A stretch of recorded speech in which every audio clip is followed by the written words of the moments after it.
Muy bien, tenemos aquí la carta que le dirige a Rosa Gutiérrez Palomino, ministra de Salud, el congresista Eduard Málaga. Y vamos a leer un fragmento, me dicen, del segundo párrafo. La pandemia del COVID, dice, debió suponer un antes y un después para el sector salud y un nunca más para el país. Hoy no cabe ya más justificación utilizada por sus antecesores de culpar al atraso y al abandono histórico de su sector.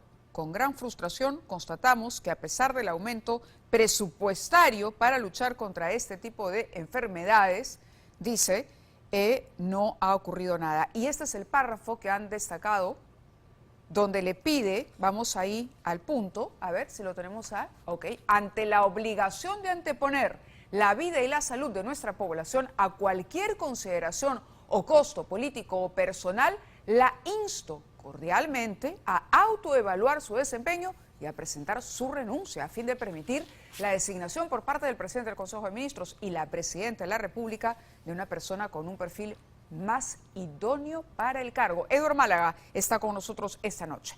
Muy buenas noches, congresista, bienvenido. Buenas noches, Mávila, gracias por el espacio. ¿No está siendo catastrófico con los esfuerzos de la ministra de Salud? Más de 100.000 casos y más de 100 muertos después de haber vivido el peor desempeño de un Ministerio de Salud en el mundo, creo que no es exagerado ni catastrófico, Mávila. Correcto, correcto. Hacia eso quería llegar, que nos diga cuáles son. Usted es también un científico, conoce el tema, lo hemos entrevistado alguna vez precisamente por este tema concreto del manejo del dengue, y usted diría que esto ameritaría un cambio radical en la gestión de la ministra. Absolutamente, Mávila, y por eso es que me he tomado el tiempo de escribir una carta bastante extensa, que yo entiendo que es difícil para los medios transmitir en toda su extensión, ¿no es cierto? Sí. Pero más allá del gesto político de pedir una renuncia, lo importante es que se entienda el motivo, y los motivos son varios. Hemos hablado, o mencionamos en esa carta, cómo no se han aprendido las lecciones de la pandemia, no solamente en cuanto a la atención hospitalaria, que ya es deficiente. O sea, hay reportes clarísimos de falta de camas, de colas para despistajes, de problemas de atención médica, acceso a medicamentos, etc. Lo que ya conocemos de la pandemia se está volviendo a vivir con una crisis que es bastante menor. Claro, que la yo quería ir precisamente a los puntos en concreto que usted destaca, ¿no? La capacidad de producir, por ejemplo, mucho menos adquirir, evaluar y aplicar masivamente pruebas de detección molecular y pruebas serológicas. ¿Qué más no se ha hecho? Me gustaría que usted, desde su experiencia profesional, nos diga qué cosas no se han hecho, no se están haciendo y que debieron hacerse hace rato.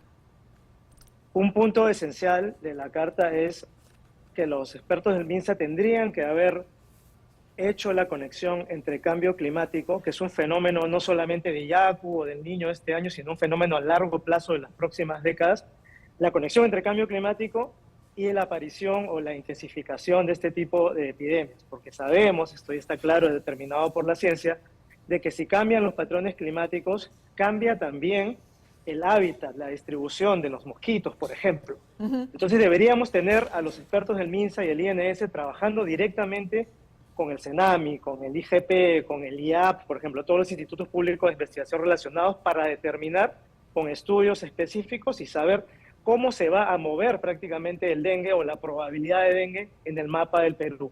Y también, por ejemplo, cosas aún más específicas y técnicas, sabiendo que hay 4 tipos distintos de virus y que si te pica un mosquito con un tipo distinto a la primera vez, o sea, por segunda vez, tienes una probabilidad más alta de tener dengue hemorrágico y muerte, por lo tanto. Y eso se puede calcular o se puede predecir estudiando la epidemiología de los mosquitos. ¿Cuántos tipos tenemos? ¿Cómo está la variación? ¿Y cómo están siendo picados o infectados los humanos, nuestras poblaciones en las distintas regiones? Todo este trabajo sirve para prevención. Prevención no es solamente cuidar el tema de los floreros, el agua. Prevención es anticiparse con data científica a lo que va a pasar el día que tengamos más lluvias y más humedad.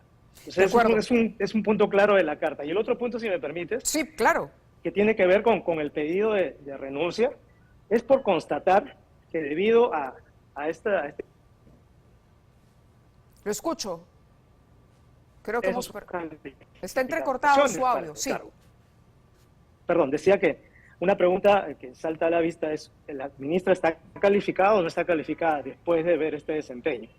Entonces, Claro. lo que me he puesto a ver es su trayectoria profesional, lo que se dice en su hoja de vida, y hay un sinnúmero de cargos de dirección administrativos, por lo general en diferentes hospitales, unidades, que no realmente reflejan una trayectoria de conocimiento de la medicina, de la investigación, que es lo que se necesita en este momento. ¿Cuál es el Y más perfil allá del de ministro eso, que he puesto a propondría revisar usted? un ministro experto en epidemiología, en salud pública, además con conocimiento de investigación académica en enfermedades de estos tipos, con conocimiento de la realidad, pero también con experiencia internacional, que tenga vínculos internacionales que le permitan trabajar con agencias de cooperación, por ejemplo, pero sobre todo esta conexión con la ciencia y con la academia es importante. Lo que tenemos es una ministra gestora que ha trabajado en roles administrativos y cuya tesis de doctorado, Mávila, se centra en modelos de gestión de administración de un hospital. No tiene mucho que ver con el conocimiento de los problemas de quienes causan estas epidemias, que son los virus, en este caso, de los mosquitos. Entonces, ella está basando sus decisiones en lo que le digan sus adjuntos, lo que le digan sus especialistas, y mira qué especialistas ha convocado. Ha convocado a involucrados en la vacuna Gates, como bien lo sabes, y a otros que tuvieron un rol también bastante cuestionable en el manejo de la pandemia. Entonces, todo esto sumado, creo que nos da la imagen de una ministra que no está a la altura del reto, que además fue colocada por la ex ministra Kelly Portalatino en su anterior gestión durante el gobierno de Castillo. Entonces es un rezago, es un remanente, pienso yo también, de esta gestión desastrosa del país. De acuerdo, le agradezco su participación en el programa, congresista, muy amable. Gracias, Mávila, buenas noches. Bien, ante este pedido hecho por el congresista